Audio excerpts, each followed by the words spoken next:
Pembacaan Injil ada di dalam Lukas 17 ayat 11 sampai dengan 19. Demikian Injil Lukas 17 mulai dengan ayat 11. 10 penderita penyakit kulit. Dalam perjalanannya ke Yerusalem, Yesus menyusur perbatasan Samaria dan Galilea. Ketika ia memasuki suatu desa, datanglah 10 orang berpenyakit kulit yang menajiskan menemuinya. Mereka berdiri agak jauh dan berteriak, "Yesus, Guru, kasihanilah kami." Ia memandang mereka dan berkata, "Pergilah, perlihatkanlah dirimu kepada imam-imam." Sementara mereka di tengah jalan, mereka menjadi tahir. Salah seorang dari mereka ketika melihat bahwa ia telah sembuh, kembali sambil memuliakan Allah dengan suara nyaring, lalu sujud di depan kaki Yesus dan mengucap syukur kepadanya. Orang itu orang Samaria. Yesus berkata, "Bukankah 10 orang tadi semuanya telah menjadi tahir? Di manakah yang 9 orang itu? Tidak adakah di antara mereka yang kembali untuk memuliakan Allah selain orang asing ini?" Ia berkata kepada orang itu, "Berdirilah dan pergilah, imanmu telah menyelamatkan engkau." Demikianlah secara pembacaan sabda Tuhan. Berbahagialah mereka semua yang boleh mendengarkan sabda Tuhan dan melaksanakan dalam hidup sehari-hari. Haleluya.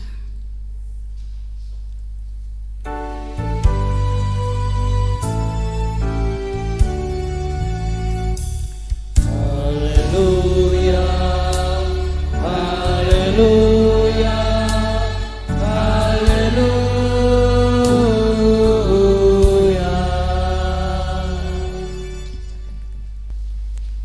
Salam sejahtera bagi Bapak Ibu saudara-saudara sekalian. Shalom. Ya, pada hari ini saudara, damai sejahtera yang kita sudah dapati, itulah yang sebenarnya membuat kita selalu rindu untuk datang kembali ke rumah Tuhan untuk beribadah. Dan hari ini kita dengan bacaan-bacaan tadi, kita dibantu oleh tema kita hari ini, yaitu mengucap syukur. Saudara, tema ini sederhana, tetapi saudara, tentu saja bahwa ini suatu hal yang penting sekali. Karena setiap orang hidup sebagai umat Tuhan itu mengenal Tuhannya, Tuhan dari segala Tuhan yang memberkati setiap hari hidup kita. Tetapi saudara, masalahnya, apakah kita selalu mengucap syukur? Mengucap syukur itu sesuatu yang mudah atau sesuatu yang sulit kita lakukan? Jujur Bapak Ibu, bahwa kita kadang merasakan bahwa ketika kita mendapatkan sesuatu yang besar, kesembuhan, kepulihan dari sakit, atau kita mendapatkan bonus begitu ya, kita mengucap syukur. Makan memang kita selalu mengucap syukur barangkali, tapi seringkali itu hanya menjadi suatu kebiasaan saja. Ya, kalau doa makan, ya kita berdoa. Hari ini saudara, kita akan belajar pada firman Tuhan. Dengan kedua tangan itu mengingatkan kita, biar sikap hidup sebagai umat itu selalu mengucap syukur. Bersukacitalah senantiasa, mengucap syukurlah. Itu yang dikehendaki Tuhan Allah kita untuk kita sekalian Bapak Ibu.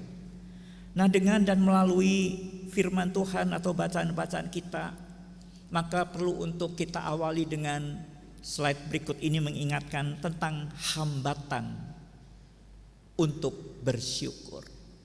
Apa hambatannya untuk bersyukur? Orang seringkali melihat kekurangannya. Maksudnya apa ya? Kita itu seringkali lebih menggarisbawahi tentang kekurangan, padahal kelebihan-kelebihan itu banyak. Kita mengatakan, aduh Tuhan, kenapa keluarga saya tidak seperti keluarga orang lain, membandingkan. Padahal kita itu sudah diberi anugerah oleh Tuhan, kehidupan, kesehatan. Kita tapi melihat kekurangan, kita itu tidak seperti keluarga yang lain. Kekurangan itu saudara adalah pagi itu barangkali kita bingung dengan belanja apa ya. Uangnya tidak cukup barangkali, tidak seperti kemarin. Kita melihat kekurangannya, jadi kita tidak bersyukur. Padahal kita tuh masih bisa makan dengan secukupnya. Dengan belanja sekian ini masih bisa juga. Jadi kadang-kadang ada kekecewaan. Kekecewaan itu membuat kita tidak bersyukur. Atau apa saudara? Karena kita begitu rutin melakukan aktivitas hidup, kita lelah. Dengan kesibukan itu kita lelah. Sehingga kita tidak bersyukur, lupa bersyukur. Karena terlalu banyak hal yang kita lakukan setiap hari. Sehingga kita lupa bahwa kita bisa beraktivitas itu adalah karena Tuhan. Dan saudara, kita mungkin pesimis ya. Pesimis itu artinya tidak yakin bahwa besok itu kita masih lebih baik dari hari ini. Kita lalu mundur karena kita tidak punya keyakinan, kemantapan untuk melangkah, untuk bekerja, untuk menyekolahkan anak. Kita pesimis, ragu-ragu. Bagaimana kita bisa bersyukur? Tapi juga mungkin karena merasa layak. Kita menerima anugerah itu kita layak gitu kan. Kalau kita sudah merasa layak, ya sudah gitu. Kan kita sudah ke gereja, kan kita sudah berdoa. Maka saya pantas mendapatkan penyertaan, kasih dari Tuhan. Ini saudara-saudara paling tidak sehingga membuat raut wajah kita tidak gembira, tetapi wajah kita wajah yang mungkin bersungut-sungut, wajah yang biasa datar, wajah yang menyesali hidup begitu. Nah, kira-kira gambar ini mau mengatakan itu. Bagaimana dengan kehidupan kita, hari-hari kita secara pribadi? Saudara belajar pada firman Tuhan hari ini, maka yang pertama yang perlu untuk kita lihat bahwa gambar ini mengingatkan kita, silahkan slide berikutnya. Ada seorang yang tersungkur di hadapan Kristus. Apa artinya saudara gambar ini? Ketika yang lain itu ada di sana, itu jumlah 9 itu ada di sana. Mereka melewati saja. Kristus yang sudah memberitahukan kepada mereka, yang menyuruh mereka untuk datang kepada para imam. Kenapa cuma 1? Dan siapa orang ini? Saudara, di situ dikatakan tidak adakah di antara mereka yang kembali untuk memuliakan Allah selain daripada orang asing ini. Kata asing di situ perlu untuk kita lihat. Siapa yang dimaksudkan dengan orang asing? Jadi saudara, ketika kita membaca bagian ini ada sebuah catatan untuk kita. Rasa tidak layak, itulah yang membuat syukur kita itu berkualitas.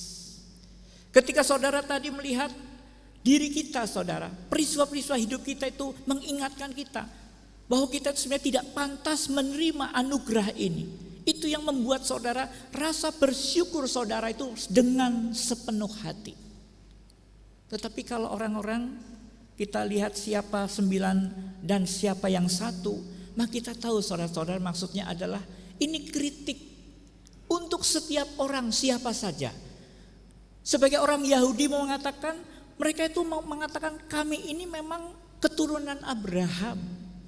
Kami layak untuk menerima kesembuhan. Jadi mereka melewati saja orang yaitu Yesus yang melaluinya mereka disembuhkan karena mereka merasa layak.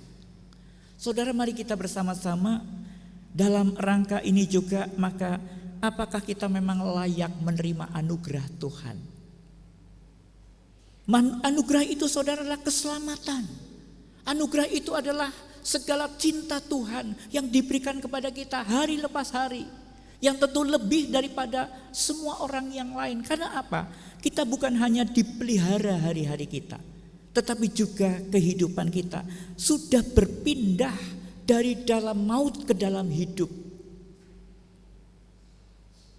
Saudara, kita bersama-sama mungkin menjadi jarang bersyukur tanpa sadar. Sebab hari ini saudara, Tuhan mengingatkan kita, jangan-jangan kita seperti 9 orang Yahudi yang kemudian tidak kembali untuk mengucap syukur. Kenapa Bapak Ibu? Sekali lagi, kita yang sudah bersyukur juga, mari kita perhatikan perlunya saudara kita bersama belajar merenungkan kata-kata Yesus. Mana yang 9? Kenapa hanya 1 yang kembali? Mari saudara-saudara kita bersama-sama menilik kembali bagaimana rasa hati kita menghayati kehidupan yang sudah Tuhan anugerahkan kepada kita ini, yaitu hidup. Jaminan anak-anak Tuhan akan disertai. Aku sekali-kali tidak akan pernah meninggalkan engkau. Jadi kehidupan kita ini kehidupan berkat dari penyertaan Tuhan yang tidak sedetik pun meninggalkan kita. Itulah Dia, Yesus, Allah yang berbicara kepada kita. Siapa yang percaya, walaupun kamu orang berdosa, tetapi kamu percaya, kamu beroleh hidup yang kekal. Tapi bagaimana? Adakah perbedaan diri kita dengan orang-orang lain yang tidak mengenal Tuhan dan tidak mendapatkan berkat seperti ini yang sudah kita terima? Adakah bahwa apa yang kita perbuat saudara-saudara itu adalah karena rasa syukur kita, di mana kita sebenarnya tidak pantas untuk menerimanya? Karena kita orang berdosa ini Bapak Ibu. Inilah yang selalu sebenarnya diingatkan untuk kita semuanya. Termasuk juga artinya semua kita yang aktif melayani pendeta, penatua. Kita sebenarnya tidak pantas untuk menerima semua ini. Karena kita ini sungguh-sungguh orang berdosa yang tidak layak untuk diundang sebagai atau dipanggil sebagai anak-anak Tuhan. Allah Maha Kudus. Tapi Dia mau menjadi Bapa bagi setiap kita. Mari saudara kita perbaharui hidup kita di hadapan Tuhan kita, biar kita boleh menjadi orang Samaria ini. Orang Samaria kita sudah tahu ya Bapak Ibu, dia adalah orang yang tinggal di satu tempat karena memang tidak boleh bercampur dengan yang lain. Karena perjalanan kehidupan mereka pernah kawin campur dengan bangsa lain, bangsa-bangsa yang waktu itu tidak mengenal Allah. Mereka menjadi orang yang dipinggirkan. Itulah disebut orang asing. Kenapa saudara? Dia yang datang kembali kepada Kristus bersyukur. Karena dia merasa tidak pantas aku orang asing ini mendapatkan keselamatan, mendapatkan kesembuhan dari penyakit kulitnya. Bahkan kemudian Yesus mengatakan karena iman seperti ini, maka kemudian dikatakan bukan hanya kamu sembuh, tapi imanmu sudah menyelamatkanmu. Mari kita perbaharui iman kita Bapak Ibu. Bahwa orang yang selalu bersyukur, orang yang merasa tidak pantas untuk keselamatan yang kita terima, itulah yang sebenarnya membaharui iman kita juga pada hari ini. Biarlah Tuhan melihat di dalam diri kita rasa tidak pantas itu. Pelihara dan ingat rasa tidak layak ini, supaya bahwa setiap waktu persembahan kita melalui pelayanan, persembahan kita melalui tenaga kita, persembahan melalui ibadah kita, persembahan melalui uang yang kita kumpulkan, dipersembahkan, semua itu adalah syukur yang berkualitas. Bukan hanya rutinitas, bukan sesuatu yang sekedarnya, tetapi bahwa itu dari hati kita yang terdalam. Bapak Ibu saudara-saudara, sekali lagi hari ini slide berikut ini untuk menjadi pengingat kita. Kritik Yesus pada 9 orang Yahudi. Tetapi juga artinya ini kritik bagi kita semuanya. Dia sedang menilik setiap hati kita. Dia sedang memperhatikan setiap diri kita, yang mungkin dalam prakteknya menggambarkan praktek 9 orang Yahudi itu. Tapi biarlah saudara, kita boleh menjadi orang-orang yang Tuhan mengatakan atau dikatakan dalam bacaan kita, ini orang asing, ini orang Samaria, yang mau mengatakan kepada kita bahwa padanya ada pribadi yang mengakui ketidakpantasan menerima anugerah Tuhan. Biar kita menjadi seperti orang Samaria, orang asing ini, sehingga kita memelihara rasa syukur itu, rasa syukur yang berkualitas di hadapan Tuhan. Saudara, bagian yang kedua, kita membaca dari kitab 2 Raja-Raja 5 tadi. Saudara, ini mengingatkan kita tentang satu sikap yang kembali di situ menegaskan kepada kita. Naaman, siapa Naaman? Boleh kita simpulkan bahwa dia awalnya itu sombong. Kenapa saudara-saudara? Kita tahu ceritanya. Ketika bahwa dia tidak kemudian disambut oleh yang dia harapkan, itu siapapun, mestinya dia datang. Ketika dia disuruh apa? Mandi di sungai Yordan 7 kali. Dan dia menolak. Dia mengatakan yang pertama, loh, sungai Yordan itu tidak sebaik sungai di tempatku. Kenapa aku mandi di sungai yang seperti sungai Yordan? Tapi juga kita bisa melihat saudara, bahwa dia itu artinya menolak. Kenapa? Karena menempatkan diri sebagai seorang yang pantas untuk cukup dikatakan bahwa diberkati lalu sembuh. Kan itu bisa. Kenapa saya harus seperti ini? Awalnya sombong saudara-saudara. Tetapi saudara, mari kita perhatikan bahwa apa yang kemudian terjadi pada seorang Naaman sama seperti juga kepada 10 orang yang kena penyakit kulit tadi. Tuhan kadang menguji setiap kita untuk nantinya sampai kepada berkat yang dimaksudkan Tuhan. Supaya kita tahu bahwa dia baik dengan penuh kasih setia dan rahmat. Tuhan kadang-kadang menguji di perjalanan hidup kita. Supaya kita sungguh percaya. Supaya kita kemudian bersyukur kembali dengan hati yang berkualitas. Nah saudara, inilah yang terjadi. Naaman diuji, 10 orang penyakit kulit tadi diuji juga. Dan kita semuanya akhirnya mendapatkan diri kita seperti apa. Hari ini Naaman belajar dari ujian yang dia terima. Naaman akhirnya merendahkan hati. Merendahkan hati dengan apa? Akhirnya dia menerima nasihat. Dan karena menerima nasihat, dia melakukan ujian itu. Dan dengan rasa tentu percaya. Oke, kalau begitu saya akan melakukannya. Ujian 10 orang tadi untuk memperlihatkan diri kepada imam. Imam itulah yang akan mengesahkan, mentahirkan. Untuk melihat nanti dia sudah boleh atau tidak bergabung dengan orang secara umum, beribadah. Nanti akan dilihat kalau sakit kulitnya itu sudah sembuh, kustanya sudah sembuh, kamu boleh kembali ke dalam ibadah, bercampur, berkumpul dengan semua orang. Jadi saudara, mereka masih sakit kusta. Supaya memperlihatkan diri pada para imam, bagaimana ini? Yang boleh kemudian datang pada imam dan kemudian memperlihatkan dirinya, itu yang sudah sembuh. Lah mereka belum sembuh. Ujian-ujian ini saudara kadang terjadi dalam hidup kita. Supaya apa? Supaya sesuatu kesempatan di depan nanti, yaitu berkat Tuhan itu terjadi dalam kehidupan kita.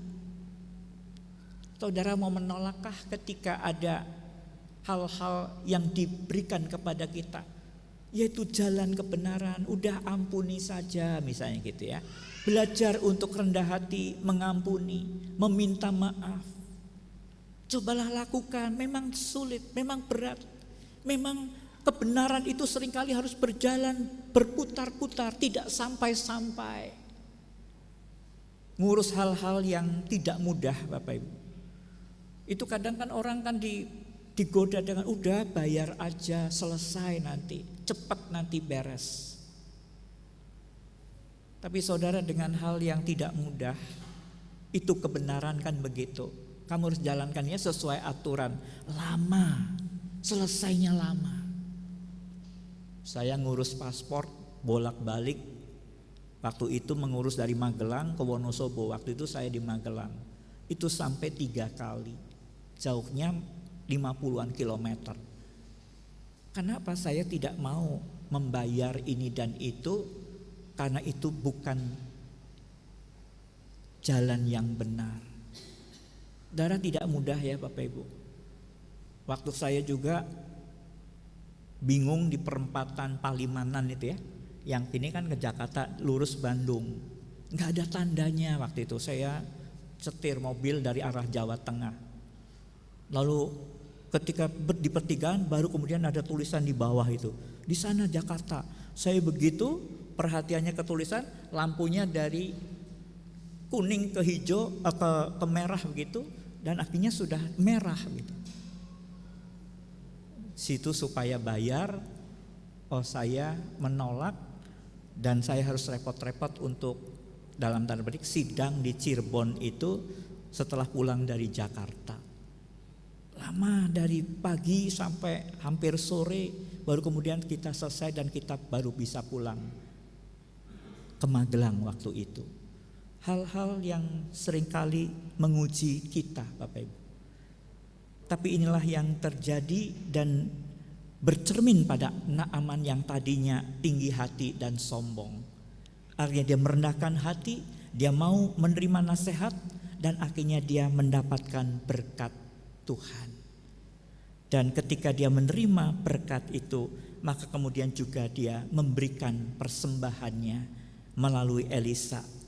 Tapi hal yang luar biasa, Elisa mengatakan bahwa saya tidak mau menerima apapun yang diberikan. Dia kembalikan semuanya kepada Naaman. Terus saudaraku yang terkasih, hari ini kita bercermin pada Naaman, maka marilah kita bersama-sama ketika Tuhan sebenarnya sedang menyediakan berkat untuk kita.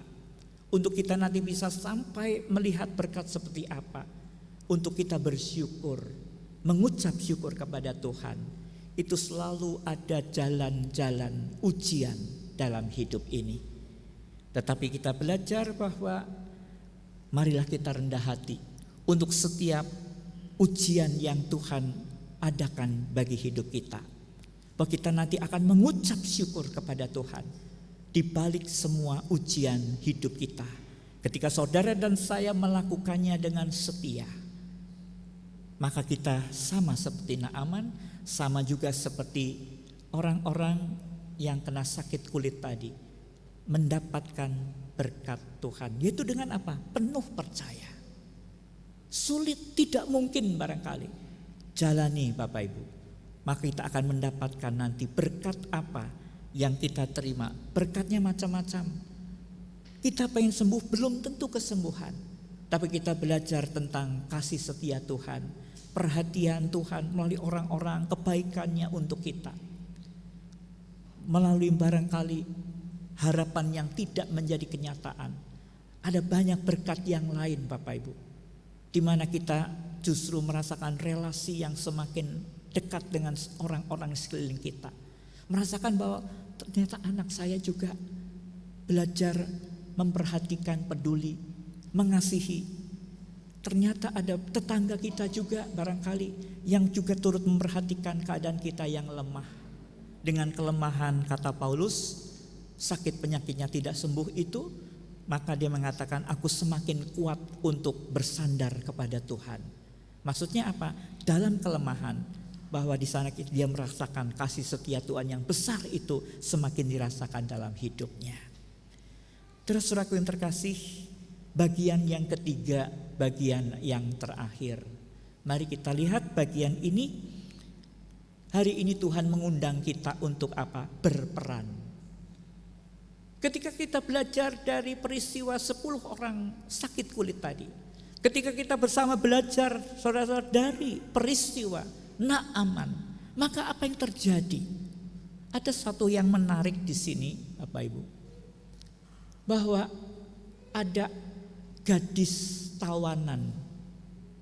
Orang Aram menangkap dari orang Israel gadis, artinya yang masih muda, lalu kemudian menjadi tawanan dan kemudian menjadi seorang yang menyampaikan kepada tuannya. Apa itu? Artinya dia menjadi telunjuk Allah.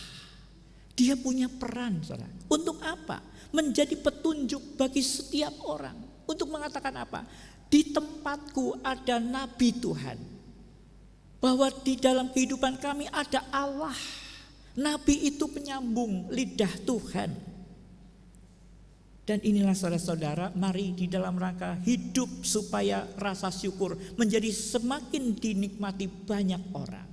Kita bisa belajar dari peristiwa ini bahwa ada undangan seperti gadis kecil, gadis yang artinya seorang yang ada di tengah-tengah lingkungan orang yang tidak mengenal Tuhan itu. Dan di sini Tuhan sering memakai orang kecil yang mungkin sederhana, tidak berkuasa, tetapi dia beriman.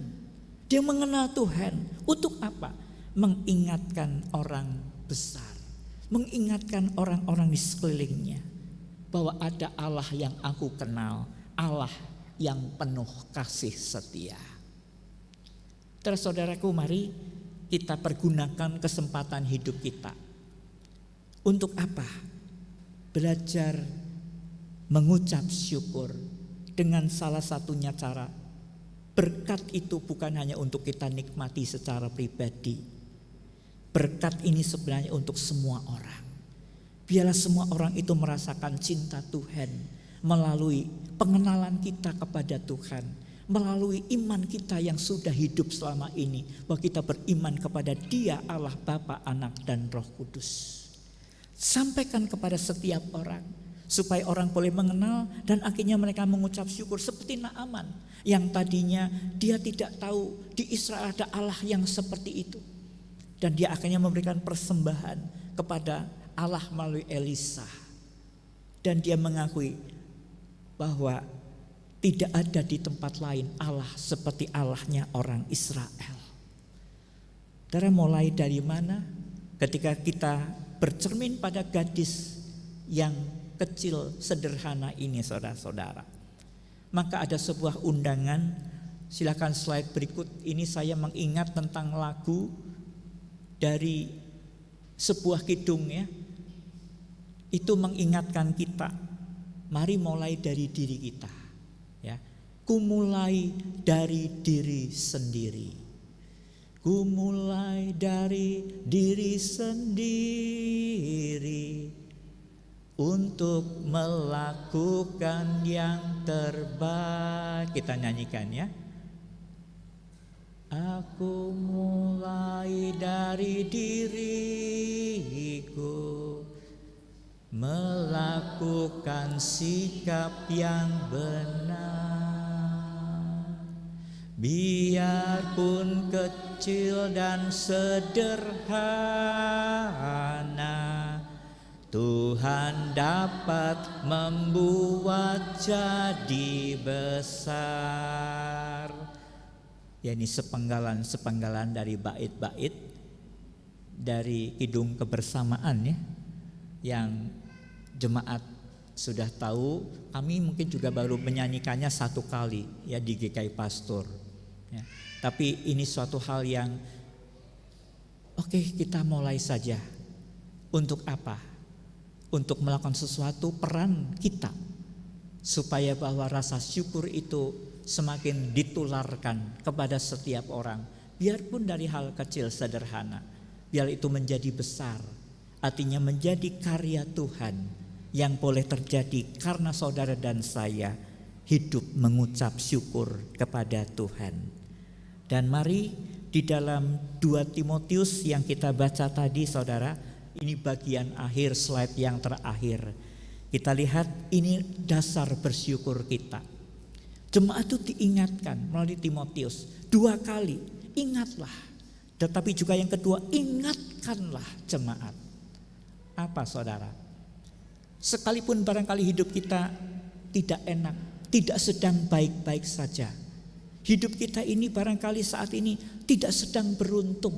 Hidup kita sekarang ini secara pribadi, Tuhan, saya sedang sakit barangkali. Saya lemah. Tapi Rasul Paulus mengingatkan, kita tetap punya dasar untuk bersyukur. Apa itu? Ada karya Allah, Dia sumber berkat kita. Karya keselamatan. Yesus telah bangkit, ada keselamatan yang kekal, menjadi milik orang percaya. Itulah dasar bersyukur kita, yang membuat setiap keadaan kita memang bisa bersyukur senantiasa. Senantiasa artinya apapun yang terjadi dalam hidup kita. Kiranya bahwa ini boleh menjadi kekuatan untuk keluarga kita juga. Mari bawa semua anggota keluarga kita, tularkan rasa syukur kita mulai dari diri kita sendiri. Dan kita tahu bahwa semakin kita melihat, mencerna firman Tuhan hari ini, biarlah kita boleh meningkatkan kualitas rasa syukur kita. Sebab apa? Sebab kita tidak pantas. Kita ini orang berdosa, tapi kok boleh menjadi anak-anak Tuhan. Siapakah aku ini Tuhan? Biarlah ini boleh menjadi dasar kita untuk syukur kita berkualitas di hadapan Tuhan. Syukur kita akan terus membuat kita melayani dengan penuh semangat, memberi yang terbaik, melakukannya bukan untuk mencari pujian, melakukannya karena rasa syukur kita. Tuhan memberkati. Amin.